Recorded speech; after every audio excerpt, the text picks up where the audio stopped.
From the chicanery that goes on inside the too big to fail financial institutions, empty promises from politicians. Joining us now, Senator Ted Kaufman, Democrat from Delaware, who voted for the bill. We'll get to a panel in just a second. Senator Kaufman, why did you vote for the bill? Well, basically, Dylan, you come down to the end of the road, and as you know, there were many things that I wanted that are not in the bill. In the end, I thought, is this a step forward to vote for it, and that's where I ended up.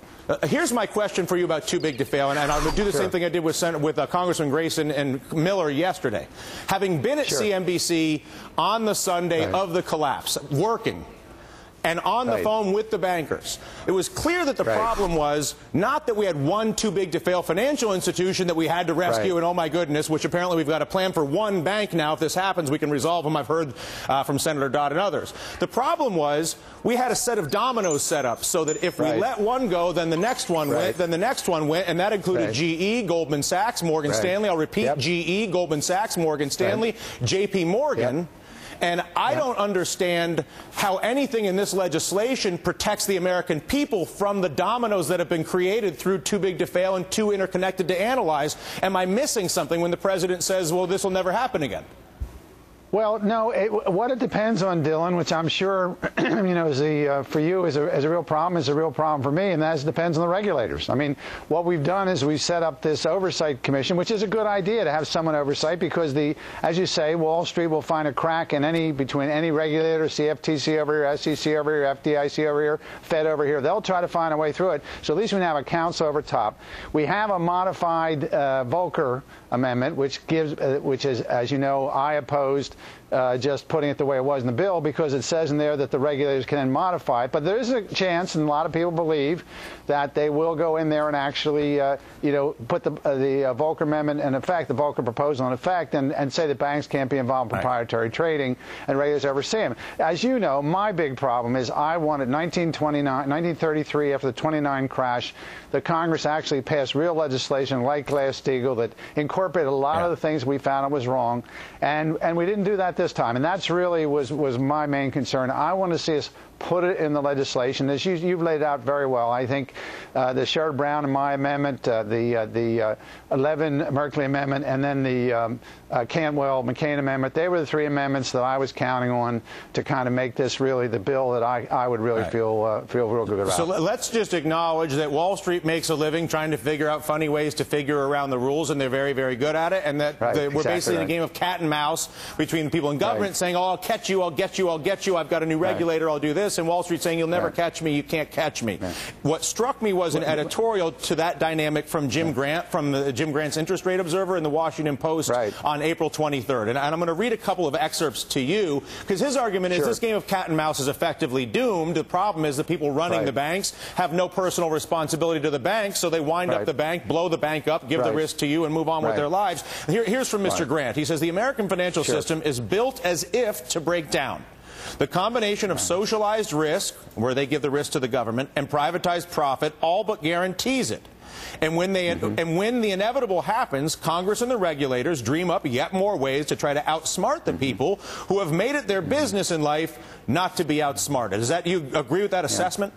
No, I really don't, because I think if we passed the legislation that we had, we would have dealt with this, you know, in a very, very complete way. I mean, the legislation was there. The problem we got 33 votes for our amendment, and the other two amendments never even came up. But I don't think this is. We know how to do this. The other thing is, Dylan, to give a little sunshine into this. Okay, please. Is, you know, you know, we've got regulators now. Like Mary Shapiro, I think, is going to do a good job. The Enforcement Division of the Securities Exchange Commission, Gary Gensler. We got different regulators than we had 2, 3, 4 years ago. We had regulators that basically believe we should not regulate. My problem is that we should pass legislation for the generations. We may have good regulators now, and they may do a great job. And what they're doing. But when a new president gets elected, they're going to put in their regulators, and then we're going to be right back to where we were when we had Chris Cox and the crowd, and when they wouldn't listen to Brooksley Born, and where you know, we just didn't have regulators. So if we have good regulators, I'm a big believer, and I'm telling you, it's really true, that the quality of people that we attract in Washington into the regulatory agencies when we're really doing regulatory work is the best there is. You should see the folks that these agencies are hiring now, and so they can do this. I am not pessimistic about the regulators doing it. As I said, I just wish it was in the law. I wish it was concrete, and I wish we had it for generations instead of until the next president. I would posit that it's not very American to cede control of a monopoly financial institution to any group of regulators as if this was Russia or China, that we're suddenly now dependent on the Politburo to protect the entire country from corruption in that system when there's obviously systematic solutions. Last question for you, and I'll let you go. Sure. We know how complicated this is. We know how hard it was for you and others to try to really address the fundamental problem of too big to fail. We watched your amendment to try to address that go away. Jim Grant's solution is a simple one. Skin in the game for the people running the banks. It's the law in Brazil. It's a law in a lot of places where all of your money has to be in. And I'm going to read from him here. He says, happily, there's a ready-made and time-tested solution to this problem. Let the senior financiers keep their salaries and their bonuses. That's fine. And let them do with their banks what they will. Go nuts, my man. If, however, their bank fails due to excess credit speculation or all the things that can happen, let the bankers themselves fail as individuals, as men, as women. Let the value of their houses, cars, yachts, paintings, etc., be assigned to the firm's creditors. Why not an amendment that says, listen, we can't get to every loophole and what's enforced and what's not, and prop trading and derivatives. We'll give ourselves a headache. But I'll tell you what, whatever you want to do with this system, it's on you. You can't transfer the reality to anybody else. Is it possible we could get a piece of legislation like they have in places like Brazil and like we used to have in our own country that makes it illegal if you run an unregulated financial institution effectively to transfer the risk away from management?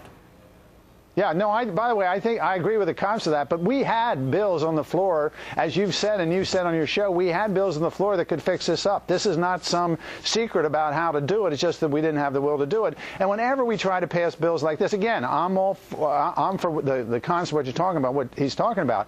But at the end, we need somebody in the court. I mean, remember bankruptcy, the bankruptcy where we set up where people in Florida could have $40 million homes and they put all their money in their homes and got around it that way, the other way. These guys on Wall Street are very smart about getting on rules. We need to be after them at every step of the way, or they are going to do exactly what they're bent to do, especially when you have an ethical culture that we've had in this country for the last few years, that going back to Gordon Gekko, that greed is good and everything is okay. So, but I think the key to this thing is having laws that are good and having good regulators that enforce them. It's worked for years. For 60 years, we didn't have this problem. This is not some deep, dark secret about how we proceed. It worked fine for 60 years. Then we started taking it apart during the late 1990s. We reversed Glass-Steagall, and we took away the uptick rule, and we had naked short selling.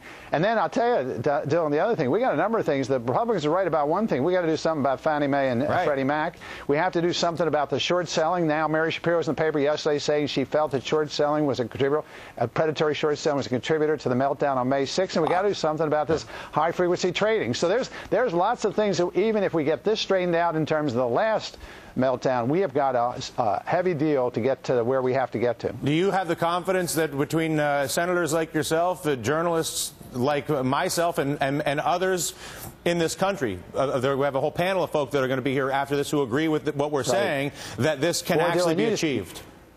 I do. I think we can come back next year. I think this is a good first step. I think we can come back next year, and you put your finger right on it. And one of the key things is a free and vigorous press, and having people that know what's going on, expose what's going on, and then we got to have the will in the Congress to get the votes. But like I say, in this round, we got 33 votes for the Brown-Kaufman amendment, and we didn't even get the Levin-Merkley or the Cantwell-McCain bill up. So we know what to do. This is not a gap of knowledge as far as I'm concerned. You've laid out the problem very, very well in your opening to the show, and we do have solutions to that. We just have to have the will, and we have to get people behind it. We've got the press and everyone else to say, okay, next year we'll come back with another bill, and we'll put the end of the piece system. I just hope the whole system holds together until that time. Indeed. So do I, Senator. Thank you so much for your efforts and your time. Senator Ted Kaufman from Delaware. Thank you. We're going to be talking to our panel next about getting the best